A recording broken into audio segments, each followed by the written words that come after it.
Hello, welcome back to the Happy Hearts. I'm Neil, and there is something very wrong with the planet if the United Kingdom can look like this in the middle of November. I think I'll leave a link to the Kármán Almanac in the corner, but the other impending doom that you and I have got is our next thumbnail. Do you hate making thumbnails? I do. Sorry, I don't want to crush this little... I've got this little mushroom that's growing out the table here, and I know that if I put my elbow down, it's going to wreck. I should just get rid of it. I don't want to touch it.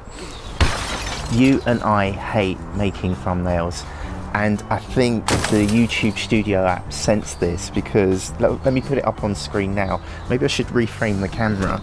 I've got my phone on the side of the screen here. On the Analytics tab on the YouTube Studio app, look, I got this odd tablet saying top tips for thumbnails. So I clicked on it, and a lovely refreshing message. I think I was aware of this, but it's always good to get a reminder. Thumbnails help viewers choose you. Let's see how your thumbnails are doing. So I thought I'd share this wisdom with you directly from the YouTube app, and we'll work through this together. These thumbnails are working well, it says. So these 3 thumbnails, I don't think these are my greatest hits. So I don't know how they've arrived at these 3 thumbnails. I guess they've based it on click-through rates. And I'm a bit wary of click-through rate. Click-through rate is the percentage of viewers who click on the thumbnail. So if YouTube shows your thumbnails 100 times and 10 people click on those thumbnails, then your click-through rate is 10%.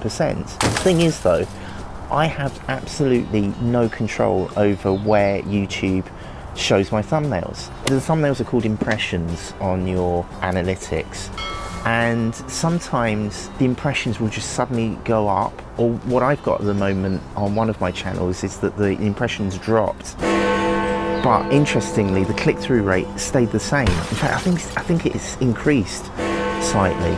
Now, I have no control over YouTube doing this A/B testing over time, so to become obsessed with my click-through rate I think is a bad idea.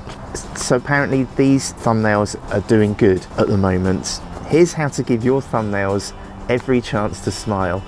I do appreciate these little slideshows. Make sure that they're clear and easy to read.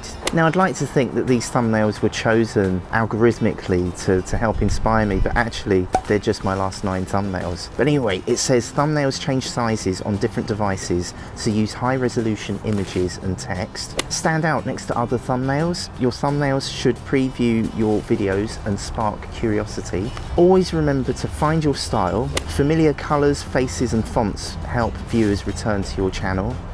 Keep it simple. Bold colours and designs are catchy, but too much is overwhelming. And target your audience. Match designs to your viewers' preferences and familiarity with you.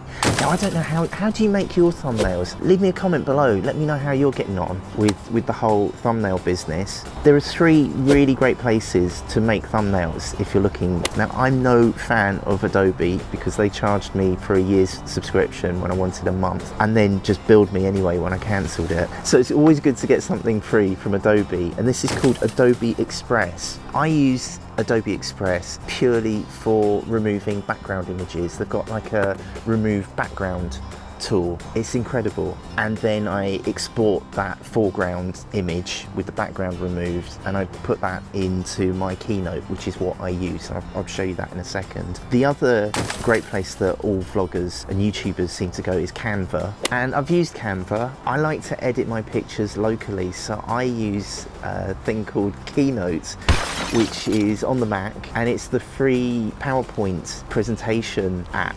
What's brilliant with Keynote is, apart from it being free and available on any Mac device, all the images, all the slides are 16:9. It's the same shape as the video. It's the same shape as the thumbnail that YouTube wants. It's incredible. It's so easy to just move text around and import images, and it comes free. I think it's on the iPhone, it's definitely on the iPad and any Mac. That's what I've been using, and I think my thumbnails have been getting better. That's why I wanted to make this video, to try and encourage you to shake things up a bit with your thumbnails. But what do you use? Leave a comment below. I'd love to hear some more places for making thumbnails.